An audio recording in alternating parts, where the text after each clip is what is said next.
नमो महावदन्याय कृष्णा प्रेम प्रदायते कृष्णाय कृष्ण चैतन्य नामने गौरकृष्णे अहंस्य मन्मच्छटाभिदधु मन्दिरं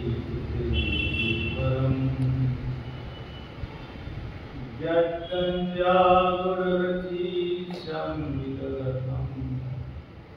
पट्टं वरस्य बृन्दारण्यविलासिनं हृदिलसद्दमाभिरामो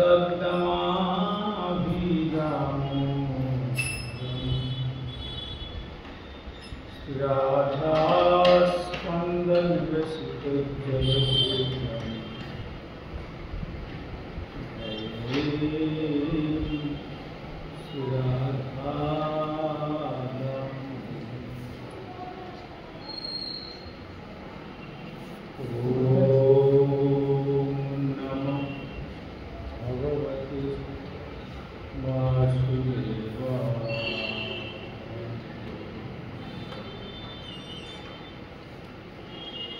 श्रुति छंद लक्ष्यवरति परमं ब्रह्मपूरकं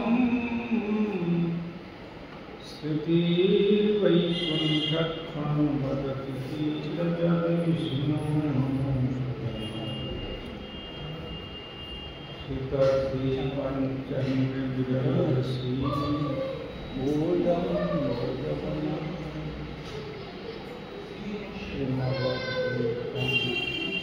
वन्दे परमसुखदं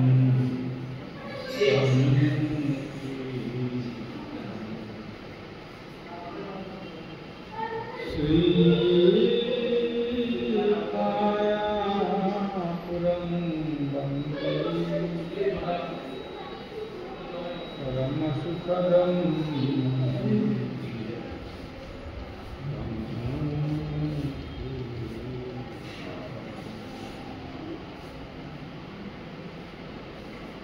देवी सुरेश्वरी भगवती वंदी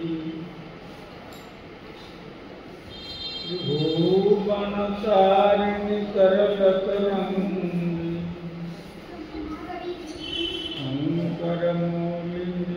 अंकरमौलिनिवासिनी मयि नमति रस्तं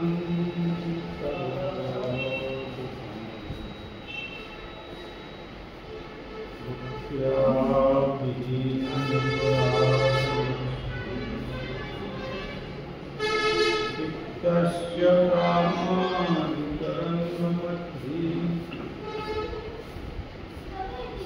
कृपामयि त्वां शरणं प्रपन्य वृन्दे नमस्ते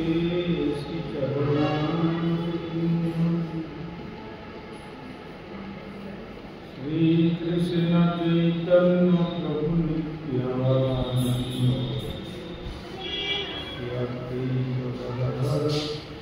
शिवासादि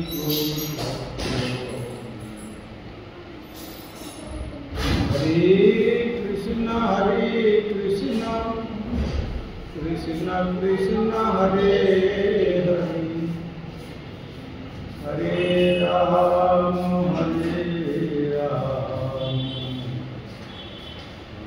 राम हरे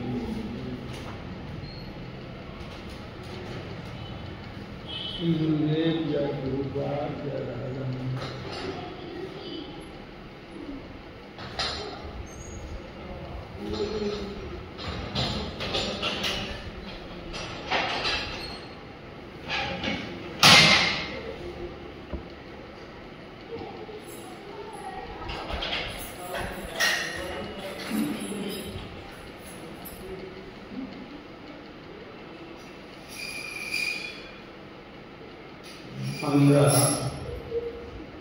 श्रीमद् भागवत दशम स्कंधे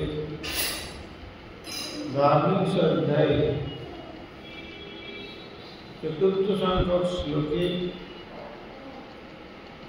আমরা আস্বাদন করে চলেছি। শ্রী সুখদেব গোস্বামী চরণ মহারাজ পরীক্ষিতকে এই ব্রজের যে সমস্ত কুমারীগণ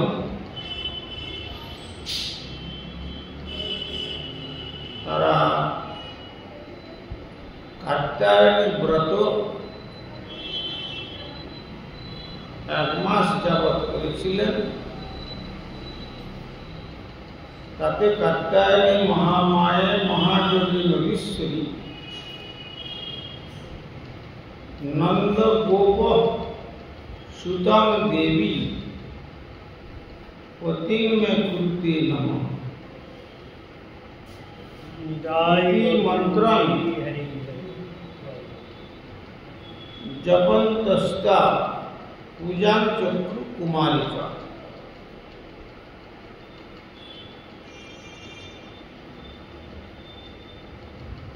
অর্থাৎ হে দেবী কাত্যায়নী,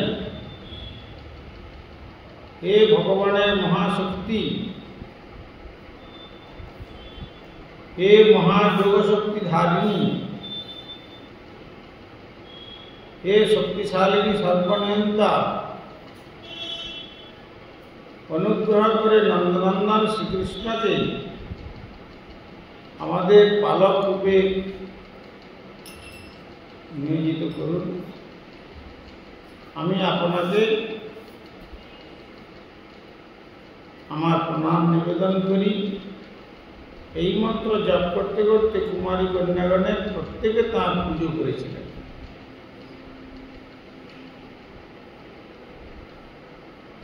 এই প্রসঙ্গে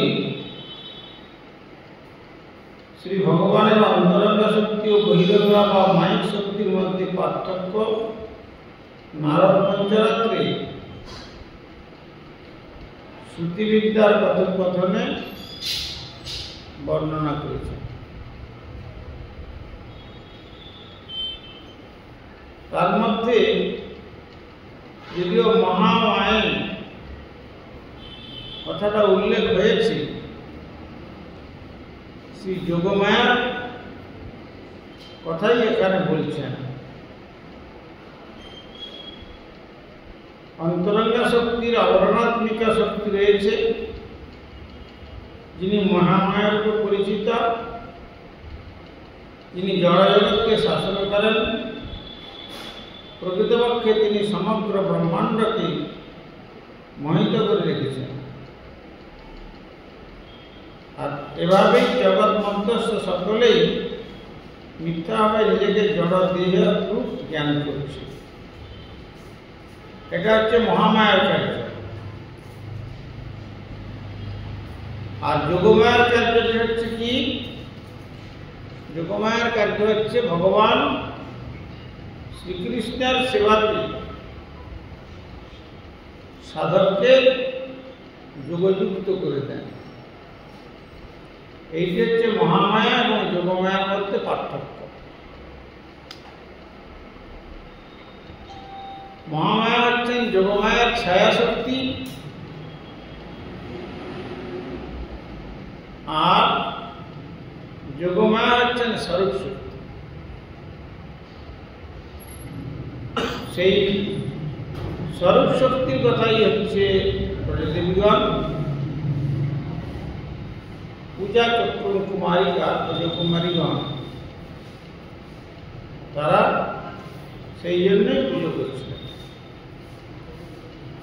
উপরে উদ্ধৃতি থেকে আমরা হৃদয়ঙ্গম করতে পারি যে পরমেশ্বর ভগবানের অন্তরঙ্গ ও বহিরঙ্গা কিংবা উৎকৃষ্টা বা নিকৃষ্টা শক্তি যথাক্রমে যোগমায়া ও মহামায়া রূপে রূপায়িত করা হয়েছে। কখনো কখনো দুর্গা নামটি অন্তরঙ্গা উৎকৃষ্টা শক্তির ক্ষেত্রেও ব্যবহৃত হয়েছে। যেমন এই দুর্গের অধিষ্ঠাত্রী দেবী রূপে কারাকর্ত্রী রূপে দুর্গাকে বলা হয়, কিন্তু এই দুর্গা নামটি আবার অন্তরঙ্গা শক্তিরও একটি নাম।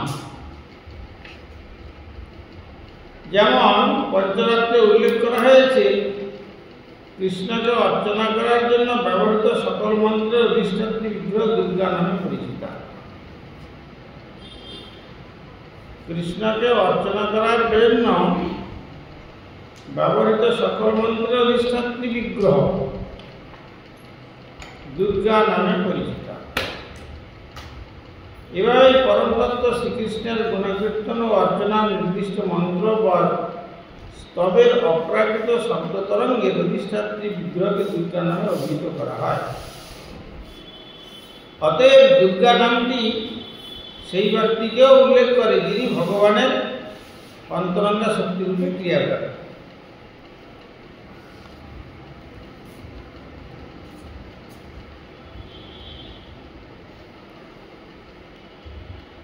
এবং যিনি এভাবেই শুদ্ধ ভক্তের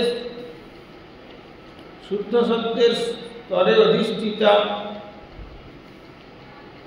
অন্তরঙ্গা শক্তিকে একাদংশা বা সুভদ্রা নামে পরিচিতা কৃষ্ণের ভোগী রূপেও হৃদয়ঙ্গম করা যায়। এই সেই দুর্গা যাকে বৃন্দাবনের ব্রজদেবীগণ অর্চনা করেছিলেন। অনেক আচার্যগণ মন্তব্য করেছেন যে সাধারণ মানুষ কখনো বিভ্রান্ত হয়ে মনে করে যে মহামায়া ও দুর্গা নামগুলি কেবলমাত্র ভগবানের বহিরঙ্গা শক্তিকে উল্লেখ করা হয়। এমনকি তাত্ত্বিক অনুমানেও যদি আমরা গ্রহণ করি যে গোপীগণ বহিরঙ্গা মায়ার পূজা করেছিলেন, তবুও তাদের পক্ষে সেটি দূষণীয় নয়, যেহেতু কৃষ্ণের প্রেমময় লীলায় তারা সমাজের সাধারণ সদস্য রূপেই অভিনয় করেছিলেন। বৈষ্ণবগণ সাধারণত কোনো দেবদেবীর পূজা করেন না। যে সমস্ত ভক্ত শুদ্ধ ভগবত ভক্তিতে উন্নতি সাধন করতে চান, তাদের জন্য শ্রী নরোত্তম ঠাকুর বলেছেন দেবদেবীর সমস্ত পূজা কঠোরভাবে নিষেধ করেছেন। তবুও কৃষ্ণের প্রতি তুলনাহীন প্রীতি যাদের, সেই গোপিকাদেরও দুর্গা পূজা করতে দেখা যাচ্ছে। দেবদেবীর উপাসকেরাও কখনো কখনো উল্লেখ করেন যে গোপীরাও দেবী দুর্গার পূজা করেছিলেন। কিন্তু গোপীদের কি উদ্দেশ্য ছিল তা আমাদের বুঝতে হবে। সাধারণত মানুষ দুর্গা পূজা করে কোনো জাগতিক আশীর্বাদ লাভের আশায়,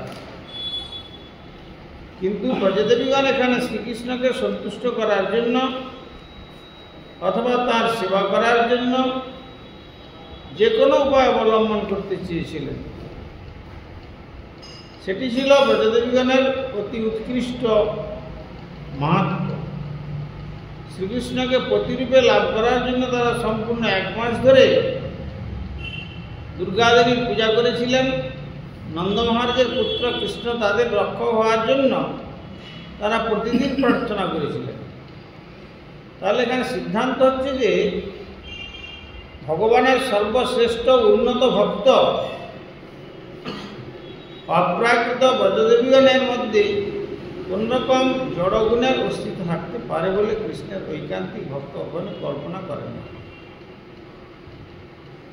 তাদের সকল কার্যাবলীর একমাত্র উদ্দেশ্য ছিল কেবলমাত্র শ্রীকৃষ্ণকে ভালোবাসা ও তাকে সন্তুষ্ট করা।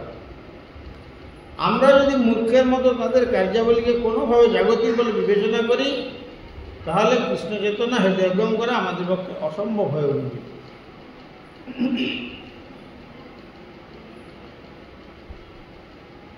তাহলে এখানে বলছেন যে কৃষ্ণের এই যে সমস্ত ব্রজকুমারিকাগণ তারা যে কাত্যায়নী ব্রত করেছিলেন, এই কাত্যায়নী ব্রত মানে যোগমায়ার অনুষ্ঠান। আর সেই যোগমায়াকে যদি ধীরে ধীরে তাকে বিচার করে দেখা যায়, কোথাও কোথাও সুভদ্রা নামে অভিহিত করেছেন, কেননা সুভদ্রা উত্তম কল্যাণদায়িনী অর্থাৎ ভক্তির দেবী রূপেও উল্লেখ করেছেন। সেই জন্য ভক্তির দেবী বলে তার কাছ থেকে ভক্তি প্রার্থনা করেছেন কৃষ্ণের চরণে। এই বিচারেও পুরাণে উদ্ধৃতি পাওয়া যায়। আর বিশেষ করে ব্রজদেবীগণের এই যে উৎকৃষ্ট মহাত্ম, তারা জগতের কোনো বস্তু প্রার্থনা করেন না। ধনং দেহি, রূপং দেহি, জয়ং দেহি, দিশো দেহি ইত্যাদি ইত্যাদি, দেহি দেহি পুনঃ পুনঃ, এইসব বস্তু প্রার্থনা করেন না। তারা প্রার্থনা করেছেন শ্রীকৃষ্ণ যেন আমাদের রক্ষক হন, পালক হন। পদ্ধাতুর অপশনে পালক ব্যবহার, আর যেন আমরা শ্রীকৃষ্ণের পূজা করতে পারি, শ্রীকৃষ্ণকে যেন আমরা সন্তুষ্ট করতে পারি। যদিও নরোত্তম ঠাকুর কঠোরভাবে বলেছেন, ঋষিকে গোবিন্দ সেবা না পুজিবে দেবী দেবা, এই ভক্তি পরম কারণ। সর্বেন্দ্রিয় দিয়ে গোবিন্দের সেবা করতে বলেছেন। না পুজিবে দেবী দেবা, অন্যান্য দেবদেবীর উপাসনা করবে না। কিন্তু এখানে যেহেতু ভক্তি স্ত্রীলিঙ্গ, সেই জন্য এখানে ভক্তি সম্বন্ধে, ভক্তি লাভ করতে গেলে যার কাছে ভক্তি আছে তার কাছে যেতে হবে। সেই জন্য ভক্তি দেবীর কৃপা, যেমন আমরা তুলসী দেবীকে বন্দনা করি করতে হবে, কৃষ্ণ প্রেয়সী, তিনি তো দেবী। আকাঙ্ক্ষাটা কি? ব্রজে রাধাকৃষ্ণ সেবা পাবো। ব্রজে রাধা গোবিন্দের সেবা যেন পেতে পারি, তুমি আমাদের আশীর্বাদ করো। এই বলে তুলসীতে আমরা জলদান করি, তুলসীকে বন্দনা করি, তুলসীকে স্পর্শ করি, তুলসীর আঘ্রাণ নিই, হ্যাঁ, তুলসীকে পরিক্রমা করি। আর যে তুলসী দিয়ে ভগবানের শ্রীচরণেতে চন্দন মিশ্রিত করে অর্চন করা যায়। মানে তুলসী কত কৃষ্ণের প্রিয়া, যে জন্য তুলসীকে ছেড়ে ভগবান কোনো জিনিসই গ্রহণ করেন না।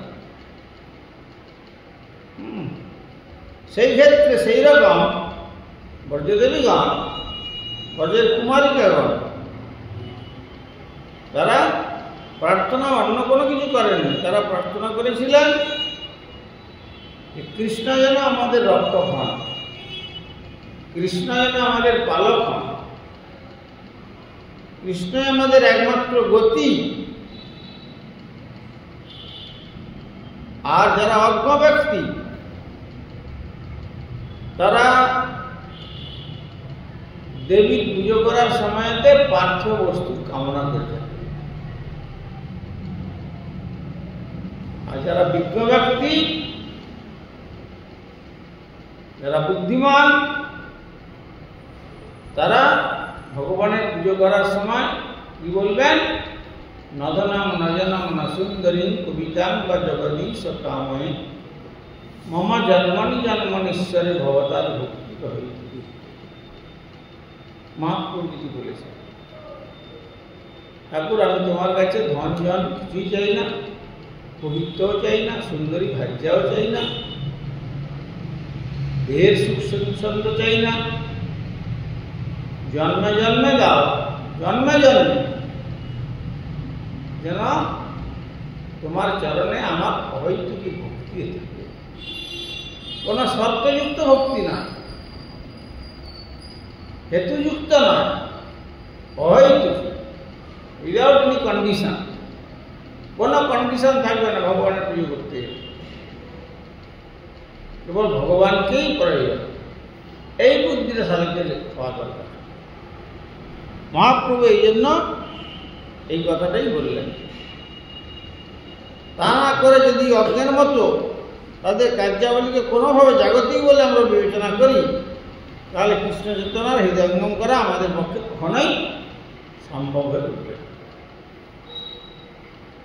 এবং মাসং ব্রতং চেরু কুমার্য কৃষ্ণ চেতসম ভদ্রকালী সমানার্চুন ভূয়ানন্দ সুতপতি। এবং এভাবেই মাসম 1 মাস ব্যাপী ব্রতম তাদের ব্রতচের তারা পালন করলেন। কুমার্য কন্যাগণ কৃষ্ণ চেতস শ্রীকৃষ্ণের নিমগ্ন তাদের মন। ভদ্রকালী দেবী কাত্যায়নীকে সমানচুর তারা যথাযথভাবে পূজা করেছিলেন।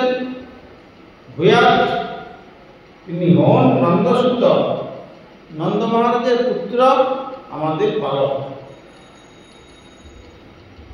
এভাবেই 1 মাস ব্যাপী কন্যাগণ তাহাদের ব্রত পালন করেন এবং তাদের মন সম্পূর্ণরূপে শ্রীকৃষ্ণের নিমগ্ন করে এবং নন্দ মহারাজের পুত্র আমাদের পালক হোক এই ভাবনায় ধ্যানস্থ হয়ে যথাযথভাবে দেবী ভদ্রকালীর পূজা করেছিলেন।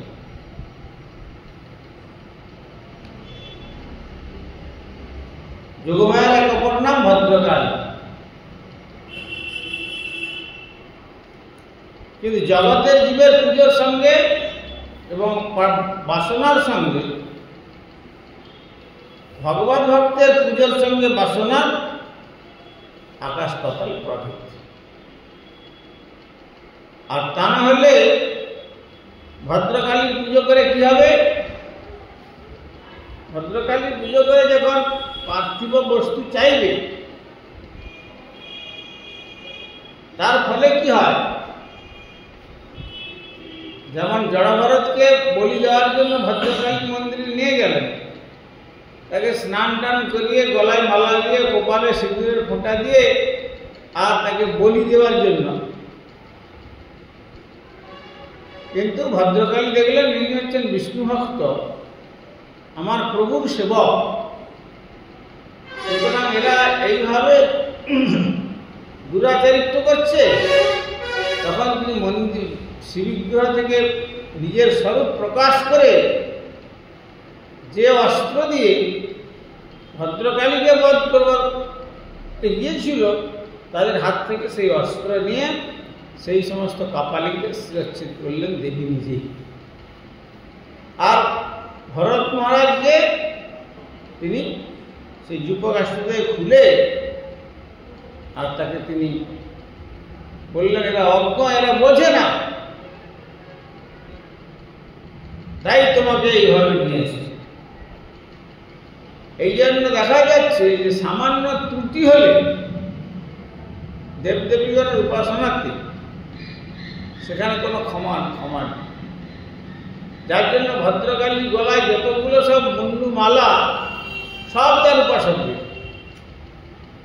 তার উপাসনা যারা করেছিল শেষ পর্যন্ত তাদের মাথাটা কেটে নিয়ে মালা করে দেখিয়ে দিচ্ছেন যে দেখো আমার পূজা করতে গিয়ে তোমরা যদি নিজেদের বাসনা পরিপূর্ণ করতে চাও তোমাদের গতি এইরকম। আর ভগবান শ্রীকৃষ্ণের যারা পুজো করছেন, ভগবান শ্রীকৃষ্ণের পুজোতে বনের পুষ্প, চন্দন, অগুরু, কর্পূর, কস্তুরী এইরকম নানা রকম দিয়ে শ্রীকৃষ্ণের গলার মালা। দেবদেবীর ভূমিকাটা এটাই। আর দেবীর হাতে যে বাঁ হাতে যে মাথাটা ধরা আছে, শিরচ্ছেদ করে ধরে রাখছেন মাথাটাকে, ওটা হচ্ছে মহিরাবণের মাথা। সেও দেবী ভক্ত ছিল। এই হচ্ছে অবস্থা। সুতরাং সেই জন্য বুদ্ধিমান ব্যক্তিগণ তারা হচ্ছেন ভগবান শ্রীকৃষ্ণের আরাধনা করবেন, আর যারা নির্বোধ তারা অন্যান্য দেবদেবীর নিজ নিজ বাসনা পূরণের জন্য আরাধনা করবে। এই হচ্ছে পার্থক্য। এই যে তুলসীকে আমরা প্রণাম করি, পুজো করি কেন? কৃষ্ণ ভক্তি লাভের জন্য। তেমনি তারই এক রূপ হচ্ছেন এই কাত্যায়নী দেবী বা যোগমায়া। কখনো কখনো তিনি যোগমায়ার নাম ও মহামায়া রূপে উল্লেখ করেছেন। সেই জন্য এখানে ব্রজদেবীগণ, ব্রজকুমারিকাগণ বয়স কত? 5 বৎসর বয়স। তারা প্রত্যহ যমুনার তটে গিয়ে বালুকা দিয়ে কাত্যায়নী মূর্তি রচনা করতেন আর প্রার্থনা করতেন, কাত্যায়নী মহামায়ে মহাযোগী নদীশ্বরী নন্দগোপসুতং দেবী প্রতিম।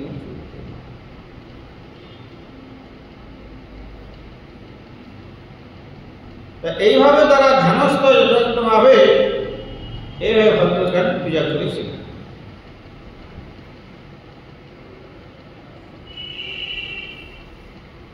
উষস্থায় গোত্রৈর শৈরনন্না বদ্ধবাহবম বাহবম কৃষ্ণমূর্চৈর্যগুর জান্ত্যম কালিন্দ্যাং স্নাতু মন্যহম। উরসী উষাকালে উত্থায় উত্থিত হয়ে গোত্রই তাদের নাম দ্বারা সেই সঠিক অন্যান্য পরস্পরকে আবদ্ধ ধারণ করে বাহব তাদের হস্ত কৃষ্ণ কৃষ্ণের গুণমহিমা উচ্চৈশ্বরে যোগ তারা গান করতেন। জানিত গমনকালে কালিন্দাম যমুনা স্নান করার জন্য অনুহম তত্ত্ব। কি করতেন তারা? সূর্য উদয়ের 1 ঘন্টা 36 মিনিট পূর্বে, মানে ব্রহ্ম মুহূর্তের আগে প্রতিদিন তারা ভোরবেলায় উঠতেন। এ না ঠাকুরের আরতি হয়ে গেল, ঠিক আছে শুয়েই থাকি, তারপরে উঠব। সাধকের এইরকম বিচার না। বৃন্দাবনের সেই কুমারিকাগণ পর্যন্ত দেখিয়ে দিচ্ছেন তাদের আচরণের দ্বারা যে তারা প্রত্যহ সূর্যোদয়ে 1 ঘন্টা 36 মিনিট পূর্বে ভোরবেলায় বিছানা ত্যাগ করতেন। পরস্পরের নাম ধরে ডেকে তারা হাত ধরাধরি করতেন এবং স্নান করার জন্য কালিন্দী যমুনাতে গমনকালে উচ্চৈশ্বরে কৃষ্ণের গুণগান করতেন। তাদের এটা করে একসঙ্গে তারা সকালে মিলিত হয়ে যাত্রা করতেন। কেন না, কৃষ্ণকে তারা নিজের বলে সেবক, নিজের সেবা কৃষ্ণকে সেবা করবার জন্য সর্বান্তঃকরণে তারা যাতে শ্রীকৃষ্ণকে লাভ করতে পারেন এই প্রার্থনা করবার জন্যই কাত্যায়নী ব্রত তারা 1 মাস ধরে ভগবানকে লাভ করবার জন্য ব্রত করেছিলেন। তাই কেউ যেন মনে না করেন যে ব্রজদেবীগণও তো কাত্যায়নী ব্রত করেছেন, দুর্গা পূজা করেছেন, কেন সাধুরা দুর্গা পূজা করবে না কেন? কিন্তু এখানে এই দুর্গা সম্বন্ধে, এটা মহামায়া নন, এই দুর্গা সম্বন্ধে যোগমায়া, যোগমায়া হচ্ছে চিৎশক্তি। সেইখানে সেই যোগমায়া দেবী আমাদের অনাদিকাল থেকে যে, অনাদি জন্ম থেকে যে, অনন্ত জন্মের থেকে যে আমরা ভগবানের পাদপদ্ম থেকে বিচ্যুত হয়েছি, সেখানে তিনি আমাদেরকে যোগযুক্ত করে দেবেন কৃষ্ণ সেবা। এই জন্যই সেখানে এই পুজো তারা করেছে।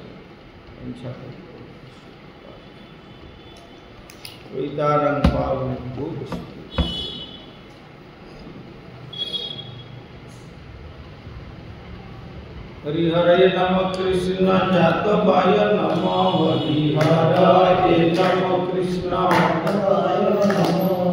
यादवाय माधवाय केशवाय नमः।